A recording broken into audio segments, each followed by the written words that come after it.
This morning we are in the book of Joshua, starting a new study, a new series called Into the Promise. We'll talk about why that is as we go through it this morning, and we will cover the entire chapter. How many of you are done with school? School year's over for you. How many of you? Okay, good. About half of you. Okay, so how many of you are actually still in school then? How many of you? Okay, so a little less than half. All right. How much? What do you got? How many of you have 1 week left of school? 1 week. Okay. All right. So nobody has. Does anybody have 2 weeks left of school? No. Okay. So one more week. That's it, and then summer vacay. It's always exciting for the school year to end, right? I mean, even if you're social and you like to talk to people and all that, and you like hanging out with your friends, but the school year ending means that you get some downtime. Maybe you get some downtime. I don't know. Maybe it means more chores. Maybe it means more responsibilities at home. I don't know. But one of the things that it does signify also is that, okay, this school year has ended. This thing has ended. And there's something coming in the future, something new. Now, if you go to a public school or even a private school, you're not homeschooled, you go to a campus, it might not be that big of a deal if you're going from, 9th into 10th or 10th, 11th, 11th to 12th. It might not be that big of a deal. Maybe if you're going in 11th into 12th, that gets a little bit scary. Might not be that big of a deal, but still there are new things ahead, right? If you've just finished school and you do sports at school, that means sports teams, done. And that means that the coming school year brings new people to the team. That means might be a new coach, might be just new players, whatever, but you've got that in your mind. If you're involved in clubs or whatever you might be involved in, there's always a turnover because it's high school. People only stay there for 4 years, unless they're super seniors. But if they're, 4 years, so then there's always a turnover, something new going on. Some of you might be getting ready to start a summer job. And so something new there. Some of you, you're not starting a new job. You're going into 10th, you're going 11th, whatever. There's not that much change. Maybe summer gives you the opportunity to go to some amusement parks. Yes. Knott's Berry Farm. Yeah, Knott's. Magic Mountain. Yeah. Nobody like Magic Mountain? No, nobody likes Magic Mountain. Magic Mountain, yes. Okay. But going to amusement parks, sometimes there might be some of you that you're not okay with all the rides there. Some of you are like all about it. Like, put me on the highest thing that you can, fastest thing, drop me, 10 stories below the earth or whatever, and that would be so much fun, right? Some of you love that kind of stuff. But then some of you are like, oh, not so much. Like, I might be able to do some roller coasters, but I'm not doing that thing. When we did the high school trip to Magic Mountain, and it was like Supreme Scream. Is that what it's called? Supreme Scream? That's Knott's. What's the one at Magic Mountain? Drop a Doom. Yeah, that was ungodly. And I don't understand why. I don't understand how is that even allowed? I don't understand how that's even allowed. So I watched and prayed for Matt and the other students that were going up. It was like, it was crazy. I don't do well with drops. There's something about dropping and leaving your stomach up there. I don't know. It just doesn't sit well. Or the possibility of, you get to the very top and then all of a sudden we're in Southern California, so there's an earthquake and the whole thing topples over. I don't like the thought of that. So next time you get on it, you'll be thankful for that image that I just gave you. Be like, oh man, what if there's an earthquake or whatever? And you can't say that I didn't warn you. But anyways, something new. Oftentimes with that new task or that new, next step, that new thing that's coming up, it might just be as simple as a new ride. And man, this is it. I'm going to conquer my fears. I'm getting on this thing. It might be something as simple as that. There's always, some hesitation, some fear, maybe a little bit of anxiousness, maybe a little bit of anxiety. But there are different things that can calm you down, give you courage when you're doing that. If you're going into, like, hey, I'm going into my senior year, or maybe you're graduating and you're getting ready to go to college, but having somebody with you. I just was at my niece's graduation, high school graduation the other day, Friday night, And there was like this student, she's super smart, going to UCLA or USC or something like that, one of those, huge campuses. It's like a city within a city. And I was sitting there, thinking, man, that would be daunting. That'd be kind of scary.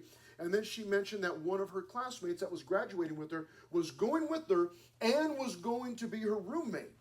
So that brings some comfort. There's still some nervousness, but brings a little bit of comfort. If you know that you're going to an amusement park and you're kind of scared to get on the drop of doom, death, whatever it's called, I don't know, satanic ride, whatever it is, you're getting ready to get on that thing, but you know that, okay, my friend's going with me, so when we get up to the top and the thing topples over and we die, at least we'll die together. But it kind of gives you a little bit of courage, like I've got somebody with me, like they're next to me. They're my homie. They're going to be there till the end, which might be in a few minutes, but they're going to be there with me. And, just having that promise. Some of you started going to church when you were really little. And mom and dad dragged you to children's ministry because you were crying, throwing a fit. And they left you there, and you cried, gave the children's ministry worker, the lady, a headache. And your parents came back at the end of service, and you were so happy to see your parents. But your teacher was even happier to see your parents. But and then you realize in that moment, like, oh, man, mom and dad dropped me off, and I thought they were the worst parents ever, but now they're back. Oh, okay. And then they do that. Maybe they do that a few more Sundays, and you're still kind of, whatever. But then like, okay, wait, they're coming back. They're coming back. So knowing that, having that promise that, okay, mom and dad, they're going to come. They're not leaving me here forever. Or getting on a ride, or going into your senior year, or into college, or whatever, knowing that you have some backing, man, like that, that gives you some courage. That kind of like helps you out a little bit. And you still might be a little bit nervous. There might still be a little bit of fear, but you've got that promise to hang on to. That's what we're talking about here throughout the book of Joshua. You and I have got to make sure that we do not make the mistake thinking that the book of Joshua is like it's all about Joshua. Now, we're going to learn a lot about Joshua. We're going to see his leadership. We're going to see that what's happening today, it kind of centers around him, but in reality, it doesn't. What the book of Joshua is about, it's actually just a continuation from Genesis, Exodus, Leviticus, Numbers, Deuteronomy, and then on into Joshua. So really what it is that it's a story of God. Joshua's no different. It's a story of God leading his people into this new land that he actually had already been promising them for 40 years.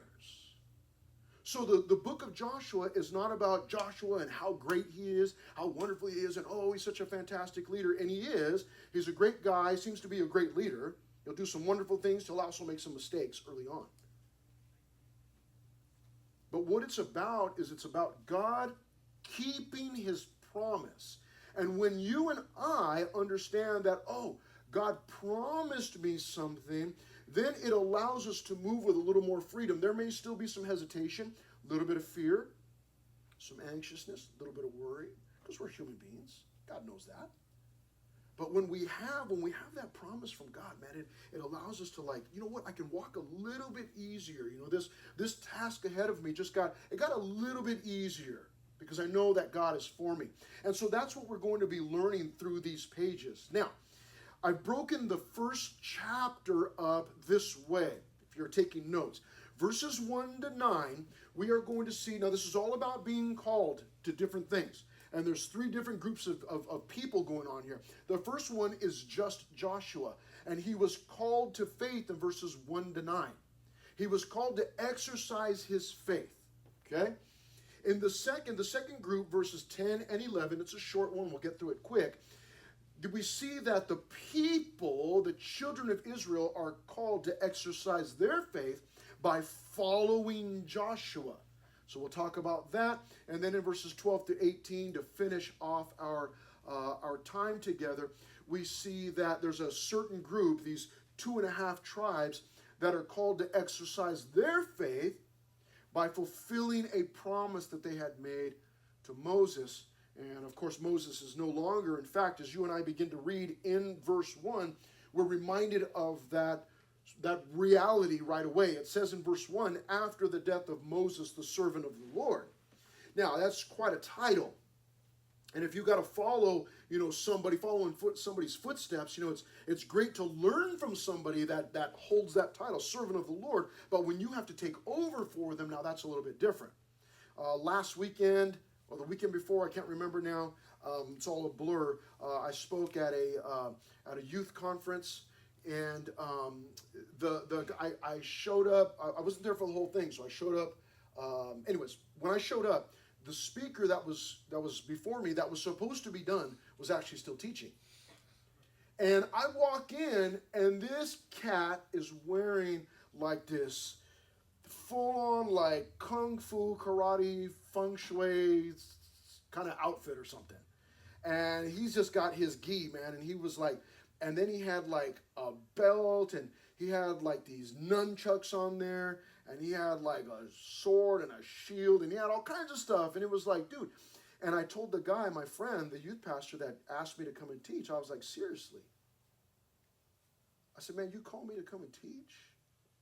And then not only do you put me after lunch, everybody knows that's death, right? Because you've been at the conference all morning, and then you finally take a break to eat lunch, and then you come back. You don't want to think, right? So you give me the afternoon session, and then you put me after Mr. Kung Fu guy? And he was up there like, he broke some pieces of wood and all this stuff, and then I'm up there like, okay, let's open our Bibles. I was like, dude, really? Like trying to follow that. It's pretty intense. And here's Moses, who's been leading the children of Israel for 40 years. 40 years. 40 years. And now we're told, we open up the book of Joshua with this. After the death of Moses, the servant of the Lord. That to me sounds like, hey, it's time to call it a night. Moses is dead, servant of the Lord. Like this thing, whatever we were doing, it's over. We're done. Let's just all go to our separate ways. Why even bother?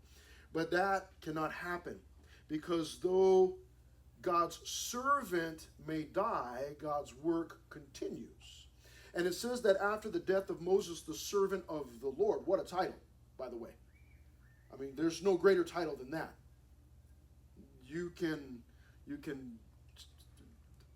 attain to the highest echelons of society and get all the money, piles of money, and whatever else you want to get, all the nicest clothes, all the fanciest cars, whatever. Nothing wrong with that. Go for it. But to be called a servant of the Lord, now that's something. Because what does it profit a man to gain the whole world and yet lose his own soul? Moses was considered to be the servant of the Lord, and it says this, after the death of Moses, the servant of the Lord, it came to pass that the Lord spoke to Joshua, the son of Nun, Moses' assistant. Now, God had already spoken to him and spoken to Moses. In fact, he had at one point called them both in, come into my office, I want to talk to you, and he spoke to them, told them what was going on. But here in verse 2, here's what he says to Joshua, Moses, my servant, is dead. Again, I would have been like, okay, I guess we're just done. Because who's going to take over, leading? Look what he says. Moses, my servant, is dead in verse 2. Now, therefore, the word therefore means because of what you've just heard, because of the news that you have just received, arise, go. Get up and go. Get up, it's time to move. Moses is dead. Now, if you were with us in Deuteronomy, you were here for the account of the death of Moses. God had said, hey, Moses, you're super old. It's time for you to die. Go up on the mountain and die. And he did just that. And they had this, they watched him walk up the mountain, and they saw a cloud and whatever else. And then God secretly buried Moses somewhere in a valley out there. They don't even know where it's at. Joshua was a witness to all of this. He saw it, but from afar. He saw it, but from afar. And now he's being told, listen, there's a vacancy in the leadership position, and you need to get up and you need to go. Now it's time to take some action, he says to him. Arise, go. Where does he want him to go? Go over this Jordan, you and all this people. Now, in case Joshua was not really clear on what God wanted him to do, God is making it clear here, blatantly clear. You go over this Jordan, you and all this people. In other words, Joshua, you are the new leader. You're taking over for Moses. Oh, that's what a mind-blowing thought. That's incredible. That Moses, the servant of the Lord, Moses, God's servant, that now it's time for Joshua to step in there and take over the leadership. Now, again, they already knew this was happening, but still, what a daunting task. It's something new. Joshua's not used to this. He's used to assisting the leader. Now he's being asked to take over the role of leader. Go over this Jordan, you and all this people, to the land which I am giving to them, the children of Israel. The first thing that we see here, I told you that Joshua is being called in this first section to exercise his faith. He's got to exercise his faith in several areas. And the first we've just read about in verse 2. And that is, he's got to exercise his faith in God as it pertains to his position, his new position. He's been the assistant. Now it's time for him to step up and be the leader. It may be that you have just finished off the school year. Again, sports is over, clubs are over, or whatever. And as you look forward to the next school year, maybe you're not looking forward to it, but maybe you know, hey, it's coming. Maybe maybe you're already aware that there's some new task ahead for you. Like the captain was a senior, and now you're taking over and you're going to be the captain. Those are oftentimes things that are determined during, before the school year ends and during the summer months. If you're going into, if you're in high school and you're going to run the cross-country team, you already know now's the time, right? 10-mile, runs, in the summer heat, mornings, 2-a-days or whatever, mornings and evenings or whatever. But maybe you already know that, okay, the captain is gone and I've already been tapped to take over that position. Or maybe it's president of the club, whatever club you're involved in. I know a lot of you are involved in clubs, and now, you know what? Yeah, the person that was the president, man, they moved on. They're done. And so now people are looking at me like I'm going to be the next leader of this group. And now's the time. And what am I going to do? You are going to find some valuable lessons here today for that leadership position, but maybe it's some other position. Maybe it's some other position. Moses, my servant, is dead, and what you've got to do, Joshua, is trust the Lord that he's giving you this position. You've got to exercise your faith and believe that God is giving you this position. That's exactly what's happening here. Now, he says that you're going to lead these people over the Jordan, you and all these people, to the land which I am giving them, to them, the children of Israel. I think it's fascinating that Joshua, this is the second time he's been to the promised land, or he's about to go into the promised land. He had been to the promised land once before. 40 years before this, he had been to the promised land on a 30-day vacation. That wasn't really a vacation. But he was sent with 11 other spies. Him, this guy named Caleb, and 10 other spies. And they were sent into the promised land from Kadesh Barnea across the Jordan down into the promised land. And they had to go spy it out. So Joshua already knows what's inside of the land. Let's put ourselves in his position. He's already been there. You remember the grapes that they brought back? They brought back grapes. The bunch of grapes was so large that they had to put it on a staff or a stake, a piece of wood, and they had to carry it between two of the guys because it was so big, so heavy.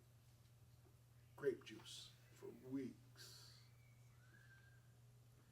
But when they got back, they said, man, it's fantastic. It's a land that's flowing with milk and honey. It's exactly what God said it was. And they said, great, let's go in. They said, no, we can't go in. Why can't we go in? Because there are fortified cities there. And they said, there are giants in the land that are going to step on us like we're grasshoppers. And Joshua and Caleb were the only two guys that said, nah, there's giants in the land, but now we got this. Like, let's go. We can do it. Si se puede. Let's go. And all of the rest of the spies and all of the rest of the people said, man, we're not going in there. were too scared, and they wanted to kill Joshua and Caleb. So Joshua already knows what's in there. But he's had 40 years. You know what 40 years does to you? 40 years, sometimes, 40 years 40 years will give you some sense.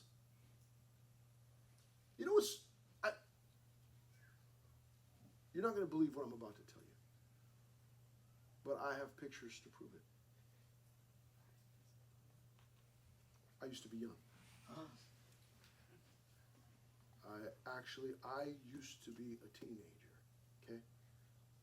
This is what you have to look forward to.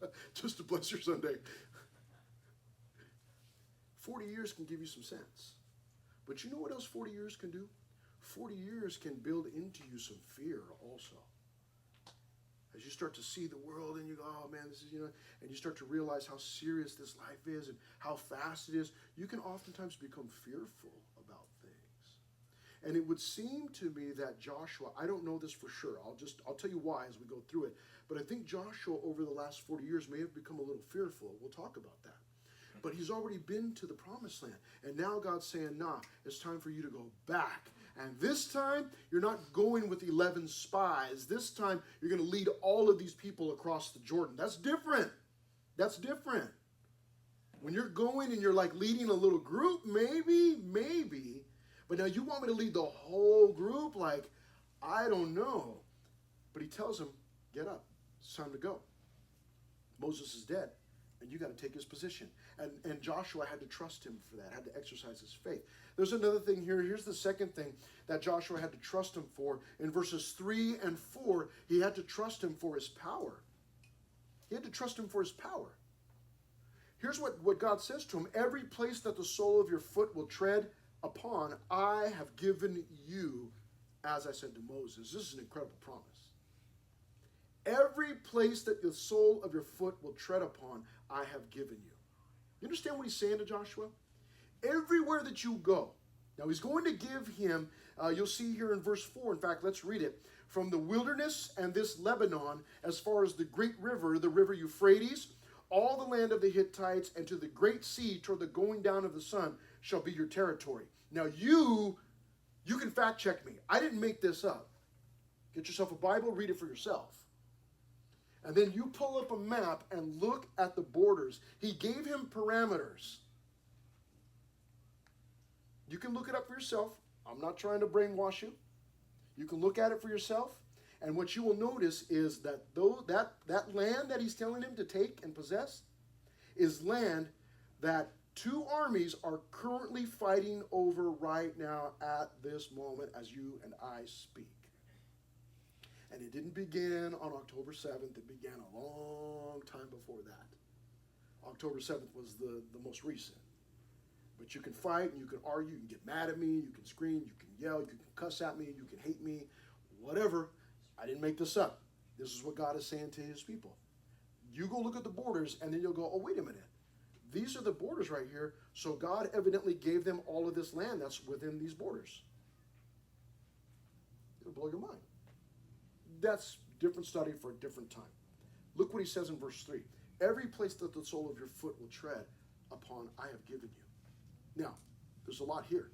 I got to share it real quick and then we got to move on. But do you understand we talked about a promise? Like when you know somebody's got your back, when you know that mom's got your back, man, it gives you courage, right? You're able to move a little easier into new tasks. When you know that dad is there and you know what, I got to use some tools or I got to fix this thing, but dad is here so that in case I break it, he can fix it. And then that helps you. It kind of gives you some courage. Look what he tells him in verse 3. Every place that the sole of your foot will tread upon, I've given you. Everywhere that you go, Joshua, he gives him the parameters and says, you just go in there and you walk around, and wherever you walk, I'm going to give you guys that land. It's yours. All you got to do is walk around it. Just get in there. Mix it up. But listen to what he says. Don't miss this. He says, every place that the sole of your foot will tread upon, I have given. Past tense, I've given you. You see, there's a reminder. I've already promised you this. Remember, we're not talking about Joshua. Joshua's not the main character here. That's not the main point. The main point is God and his promise to the children of Israel. And Joshua is simply the leader that God is using to get his people into the promised land. But notice what he says, past tense. Every place that the sole of your foot will tread upon, I have given you. That would indicate to you and I that God has already been in the promised land and he's already declared it to belong to Joshua and the children of Israel. What do I mean by all this? I mean this, that what is more comforting to us, what's more comforting than knowing that God's got our back is that knowing that God's already got our front too. That he's already prepared it. It's already a done deal. There's a promise in the Bible. There's lots of promises in the Bible, but this is one of my favorites. He who began a good work in you will be faithful to, that's right, maybe complete it, right? That's what God said. Well, he who began a good work in you, he might complete it. Is that what he said? What did he say? He who began a good work in you will be faithful to. This is, somebody get a video and send this to Pastor Plaza. You guys didn't learn this. He who began a good work in you will be faithful to. Oh, there it is, all five of you. Good job. There's a promise there. He who began a good work in you will be faithful to complete it. Remember Ephesians? Some of you are with us on Wednesday nights going through Ephesians. Remember Ephesians chapter 2? You're saved by grace. And then he goes on to say that you are his workmanship, created in Christ Jesus for good works, which God prepared beforehand. There's a promise that what God began in us, he's actually going to finish it. He's going to complete it. Isn't that wonderful news? What a wonderful promise. And this is what God is telling Joshua here. Listen, every place that the sole of your foot will tread upon, I have given you. It's already done. I've already been in there, Joshua. I've already been in there. And I'm telling you, all you got to do is walk around and it's yours. I've already prepared the way.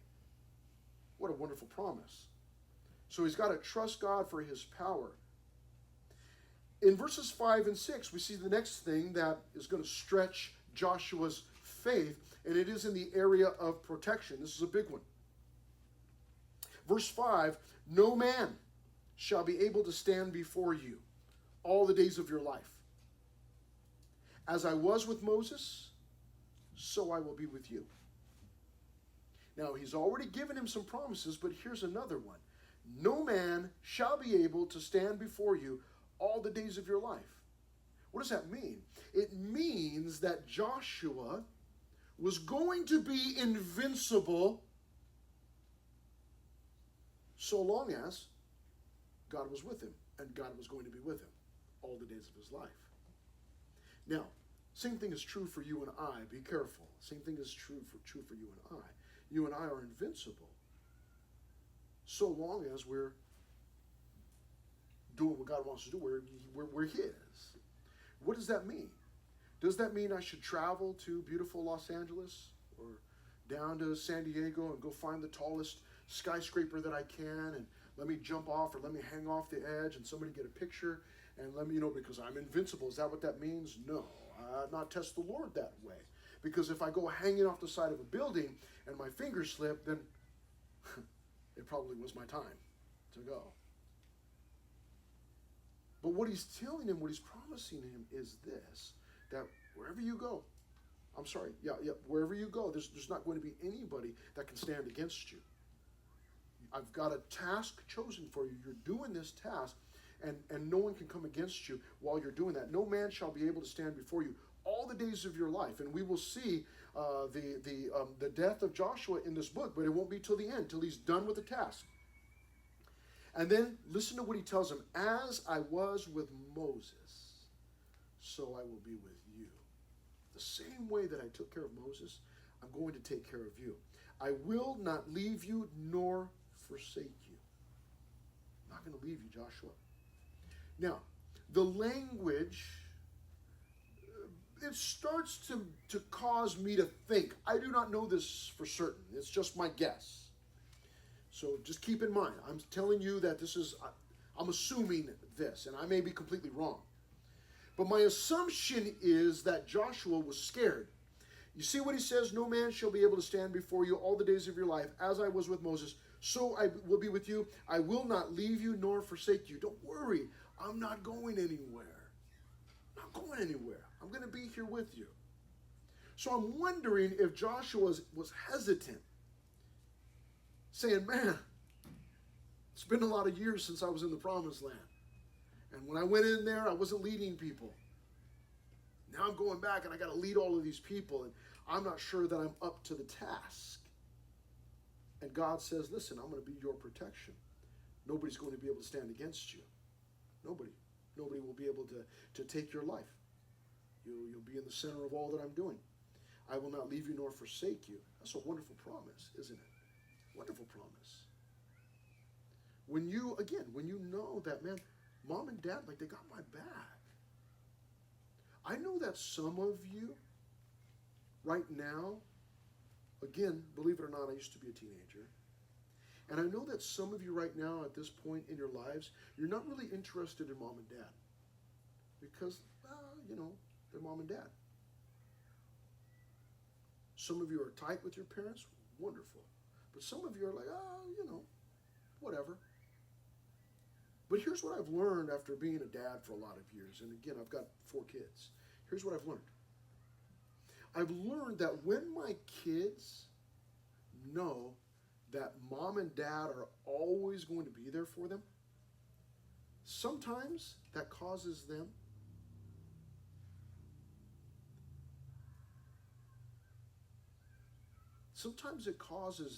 to maybe ignore mom and dad because they know, well, I can go off and do these things or spend time with friends because it's mom and dad. They're always going to be there for me. Now, that ought not be our attitude. Our attitude ought to be like, mom and dad always got my back, and I need to be tight with them and appreciating all that they do for me. But sometimes we're like, they're just always there. So I can go out and I can do my thing, but I know I can always come back. But there is something comforting about that, right? There is something comforting about that. And Joshua is learning that, hey, I got to exercise my faith here. I got to believe God for this new position that he's given me, taking over the leadership of the Israelites.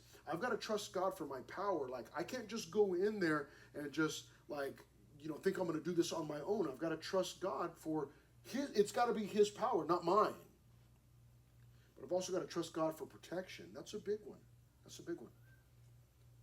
He says to him in verse 6, be strong and of good courage, for to this people you shall divide as an inheritance the land which I swore to their fathers to give them. There's another one. Little secrets in here. I'm sharing secrets with you. Verse 6, be strong and of good courage. Why would I do that? For to this people you shall divide. God just promised Joshua that he would live at least long enough to go in and conquer the land and divide the land to all the people. So Joshua now knows that when he crosses the Jordan, and he could see Jericho from where he was, and he's like, Jericho's over there, and that's going to be the first city that's going down. He knows, I'm not going to die before Jericho. And I won't die before Ai, and I won't die before the remaining cities, because I know God promised me when he was speaking to me that I would live long enough, at least live long enough to divide the land. So we'll go in and we'll attack and we'll conquer and we'll divide the land to all the different tribes. So I know God's going to bless me for at least that long. You see, what that does is it gives you courage to step out in faith. And that's what God is doing here, is developing the faith of Joshua, and then he's also going to be developing the faith of all the people also. But Joshua's got to trust him for his protection. Be strong and of good courage. Now, how many times has he told him that now? That's the first time, right? That is the first time. Be strong and of good courage. He's going to end up telling him, he's going to tell him 3 times. He'll hear it 4 times. Be strong and of good courage, because you are going to lead these people. I swore to their fathers to give it to them. In verse 7, he finds out that he's going to have his faith stretched in this area, the area of prosperity. Now, I am not talking about financial prosperity. It may be that God's going to prosper you financially. Nothing wrong with that, especially if you remember your old high school pastor and his little Volkswagen and maybe bless him with some of that prosperity. But verse 7 says this, only be strong and very courageous. Now, this is the second time he's heard that phrase. Be strong and of good courage. And then God tells him just a moment later, be strong and very courageous. Why do I need to be very courageous? That you may observe to do according to all the law which Moses my servant commanded you. Do not turn from it to the right hand or to the left, that you may prosperity, wherever you go. What was going to produce prosperity in Joshua's life? What was going to bless Joshua? What was going to bless Joshua was this in verse 7. Be strong and very courageous, so that you can observe to do according to all the law which Moses my servant commanded. What he's telling them is, if you commit yourself to the word of God, if you're obedient to it, then God says, I will prosper you. And the same principle applies today. When you and I commit ourselves to understanding the word of God, to being obedient to it, then we too will find ourselves prospering in all that we do. Now, there's a valuable lesson here. Some of you in the next school year are going to end up in leadership positions. Some of you know it already, some of you have no clue. Because sometimes God doesn't make it known because he knows that you'll turn chicken, man, and you'll run. And so he's not going to tell you.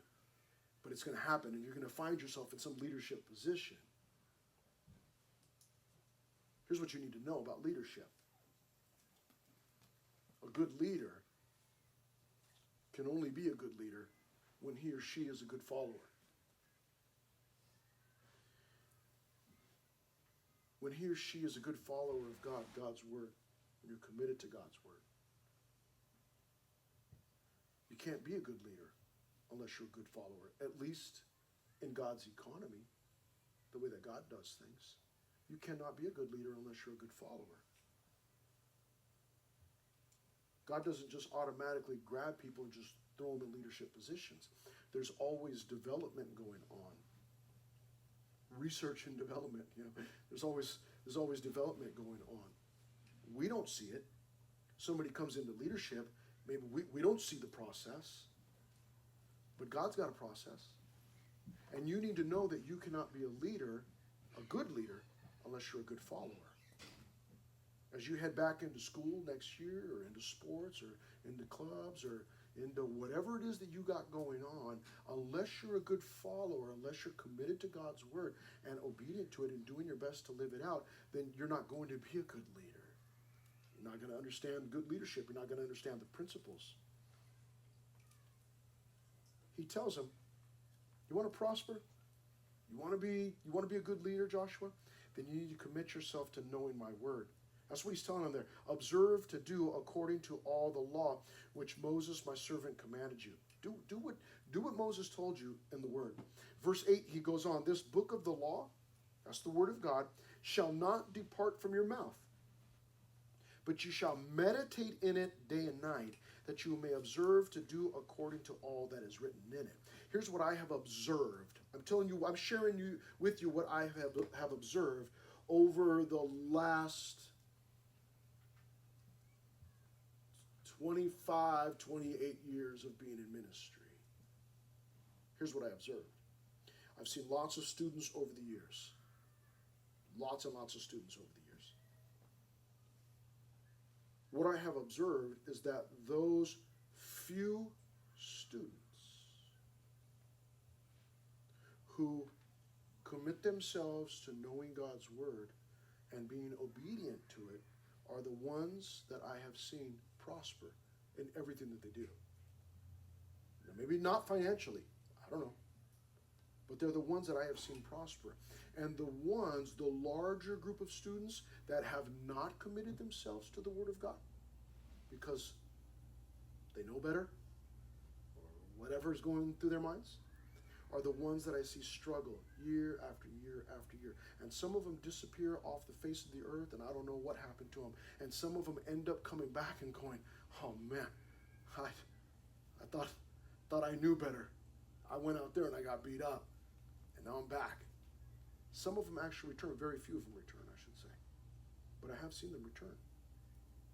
But those people that commit themselves to knowing the Word of God and being obedient to it are the ones that end up prospering in everything that they do. Some of you, listen to me. You haven't listened to anything else I've said. That's okay. You don't have to. There's no, I can't make you.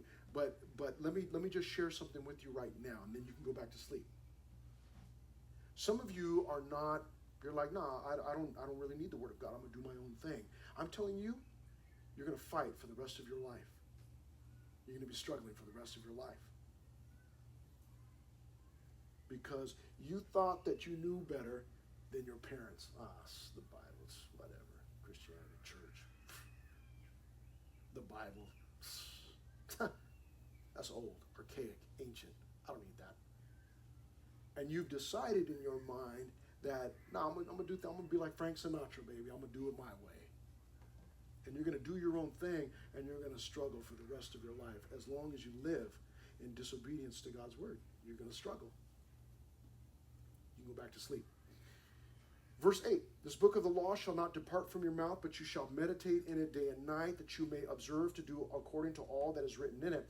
For then you will make your way prosperous, and then you will have good success. As what? As a leader. Not as a financial guru, not as, the next whatever star. No, as a leader. Have I not commanded you? Be strong and of good courage. I've heard that somewhere before. Yeah, God just said it to him twice before this. Be strong and of good courage. So that's how we started out. Then he said, be strong and very courageous. And then he tells him again, be strong and of good courage. Why do you think he's telling him that? And look at the next thing he says in verse 9.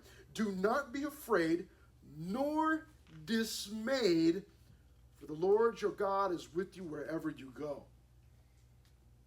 I hope that you're catching these promises, because God keeps telling him, be strong and of good courage, but then he keeps telling him why. Somebody tells you, hey, don't be afraid. It's the drop of doom or whatever it's called. No, don't be afraid. And you go, why? Why should I not be afraid? Because, it's fine. You're gonna be fine. Lots of people do it. That's not enough. How do I know this thing's not going to shoot up and then something's going to break and I'm just going to keep going up into the sky like Charlie in the Chocolate Factory and never come back down? How do I know I'm not going to get up there and the thing is going to tip? Can you give me a guarantee? You ever done that? Like, can you guarantee me that I'm not going to get up to the top and it's not going to tip over and I'm going to die? Well, no, I can't guarantee you that. Okay, thank you very much. Then I'm not getting on it, right? Then I'm not getting on it. Have I not commanded you? Be strong and of good courage in verse 9. Do not be afraid, nor be dismayed. You ever been standing in line to get on that roller coaster, man, and you're dismayed that your inside is an absolute wreck? Your mind, your heart, and you're trying to play it cool. But you got to keep your arms tight because your armpits are sweaty, right? You are so nervous, man, shaking in your boots. He's telling Joshua here, be strong and of good courage. Do not be afraid, nor be dismayed. Don't be a wreck inside, Joshua. Why? Tell me why. Give me a guarantee. For the Lord, your God, is with you wherever you go. Wherever you go. What a promise. Listen, if your life belongs to the Lord this morning, then it belongs to the Lord every morning after this. And whatever it is that you're facing, whatever it is that you're going into, whatever is coming your way, you've got the guarantee that the Lord's got you. He's on your side. He's got your back. He's got your front. He's already been where you're going. He's not sending you somewhere that he's never been. He's already been there. And you've got that guarantee. What a wonderful promise. Again, I want to learn to live in God's promises. If I can learn to live in God's promises, man, then I can learn without fear, live without fear. Then I can move forward without being afraid. Now, we see that the people are now called to follow. They've got to exercise their faith. Let's move on. Then Joshua, in verse 10, commanded the officers of the people. You like that? Joshua commanded. Man, he assumed the position. He heard what God said. You're the leader. Lead. Arise and go. Quit dragging your feet. Get up. Go. And so he goes. Verse 10. He turns to the officers and he commands them. He didn't say, do you mind? Could you maybe ask everybody if they'd be willing to? He says, you go tell the people, this is what we're doing.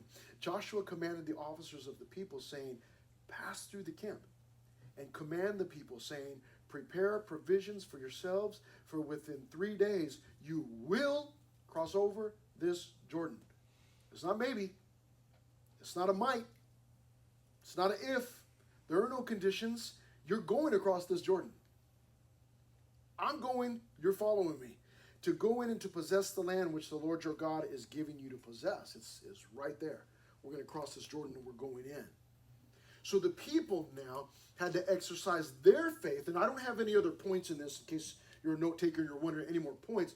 It's just simply this before we move on to the last section, and it is this, that the people, they needed to exercise their faith in God by exercising their faith in Joshua.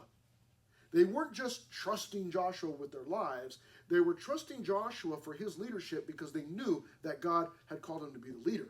But they had to exercise their faith also. So it's not just Joshua is having his faith stretched.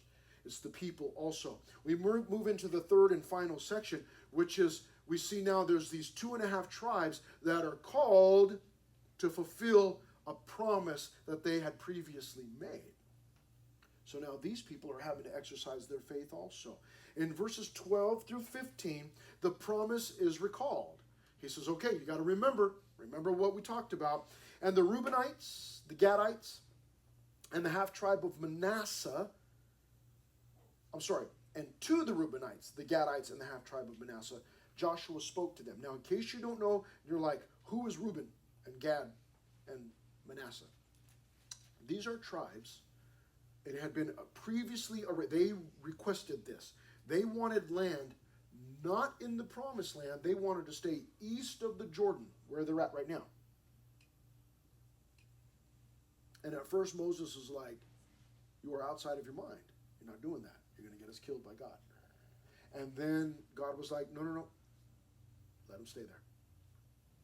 And so they're staying over there, but they had made an arrangement with Moses, and Moses made a promise. Okay, that's fine. You can set up your camp over there, but here's what you got to do. When we go into the promised land, your army, your military men have to come with us to go help us clear out the land. And they said, we agree. So now Joshua's reminding them, like, nah, this is what you said. Verse 13, remember the word which Moses, the servant of the Lord, commanded you, saying, the Lord your God is giving you rest and is giving you this land. Your wives, your little ones, and your livestock shall remain in the land which Moses gave you on this side of the Jordan. But you shall pass before your brethren armed. You're going to go with us armed, all your mighty men of valor, and you're going to help us. Verse 15, until the Lord has given your brothers rest, as he gave you. And they also have taken possession of the land which the Lord your God is giving them. Then you shall return to the land of your possession and enjoy it, which Moses, the Lord's servant, gave you on this side of the Jordan toward the sunrise. That's the agreement. Remember, he's reminding them, like, I'm reminding you, you made this promise. In verses 16 through 18, as we finish, the promise is renewed. So they answered Joshua. Wonderful answer. They said, all that you command us, we will do. And wherever you send us, we will go. That was a wonderful answer. Some of you have met my friend Augie. He's been around to teach for us for camps and different things. This is Augie. The first event, Augie's not a leader here. We served together at Calvary Chapel San Bernardino. And Augie approached me one day and was like, hey, I'd like to help you with, youth ministry. Okay. So I planned an event. We drove up to Big Bear because we were at the foot of the Mount San Bernardino Mountains there. So we drove up to Big Bear to go do some night tubing in the snow. It was not. We weren't just out there in the random wilderness. There's an area. It's called I don't remember what it's called, but you go up there. They got lights and they got this. It's so much fun.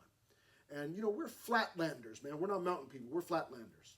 So the whole time that we were there, man, you get on a tube, you go down, and then you get on this little like magic carpet ride. It's this conveyor belt, and it takes you back up. So you don't have to walk. Go all the way back up to the top. You get back, and then you get on the tube. You go down. And the whole time we were there, man, magical snow, just snow. We don't really get to see snow. You know what I mean? And it was snowing the entire time, and we're just like, oh man, God, thank you so much. Like, what a blessing. This is wonderful. Having this great time. It's, I don't remember. I think we might have been there from 5 to 9 or whatever it was, 6 to 10 or something. I don't remember. But it's snowing. We're having a great time. Well, we're flatlanders. We're not thinking. We're just having a good time.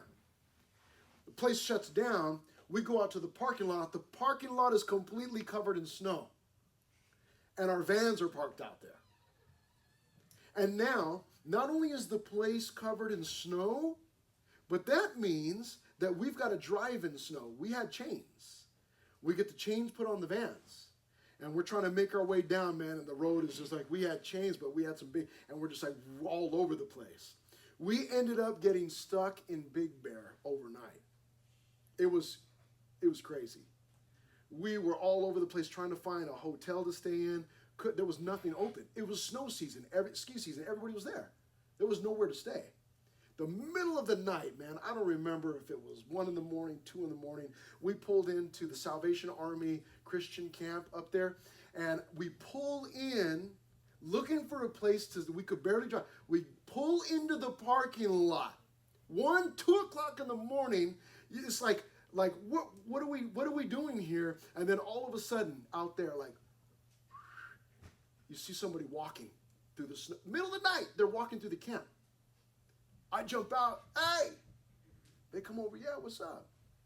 Man, we're stuck. We're from a church. I don't have anywhere to get my students. I need somewhere safe for them to sleep and stay warm. The guy's like, well, I work here. I can let you stay in the employee lounge. We broke every single youth ministry rule that night. Like, all the guys and girls slept together in one room, but we found a place to stay. It was crazy. That was Augie's first event. And he was just like, hey, bro, you're crazy, bro. Or he was more like, you're crazy, bro. If you know Augie. He's going to be at summer camp this year for one of the days. If you haven't met him yet, you'll love him. But Augie never left. Augie didn't leave till I left. And he was there. And this was his response. Man, he was like, just wherever you're going, whatever you're doing, let's go. He never said no to anything, which was damaging. Following me on all my crazy ideas. Verse 17 says, just as we heeded Moses in all things, so we will heed you. Only the Lord God be with you, as he was with Moses. I like how they respond. They say, hey, we're going to follow you just like we followed Moses. As long as God's with you, we'll follow you. Verse 18, I love this. Whoever rebels against your command and does not heed your words, they say to Joshua, in all that you command him, shall be put to death. These are straight up warriors right here. They're like, Joshua, we're going to follow you. We'll do whatever you say. As long as God's with you, we're going to do whatever you say. And if anybody doesn't follow your command, we're going to kill him. What? That's some dedication there, right? Augie never said that to me. Whoever rebels against your command and does not heed your words and all that you command, and all that you command him shall be put to death. And then look at this. For the 4th time, only be strong and of good courage. I've heard that somewhere before. And no doubt Joshua was thinking, wait a minute, what did you just say? I've heard that somewhere before. Where had Joshua heard it? He had heard it 3 times from the Lord already. Be strong and of good courage. Be strong and very courageous. Be strong and of good courage. 4th time they say, be strong and of good courage. You know what that's called?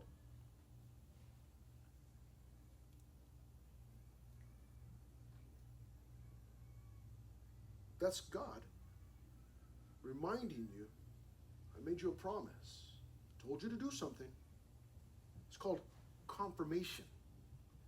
When God's been putting something on your heart, and you're like kind of putting up a fight, kind of like, I don't know if I really want to do that. And then some knucklehead comes along, not God, some knucklehead comes along and tells you the same thing.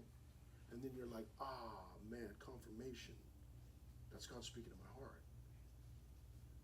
Now, God, in the first service before you got here, God already did that in somebody's life in service. She came up afterwards and she's like, like, what you just talked about, that just happened. Like, God's been telling me to do this thing, and then you saying that was God confirming it. If God's confirming something through a knucklehead, it's time for you to listen. Be strong. Be of good courage. You're going to need it. This world is nasty. It's hard. People don't want you to follow the Lord. They don't want you to be obedient to the Lord. You're going to need that strength and that courage. Let's trust in the Lord together. Father, thank you so much for this morning.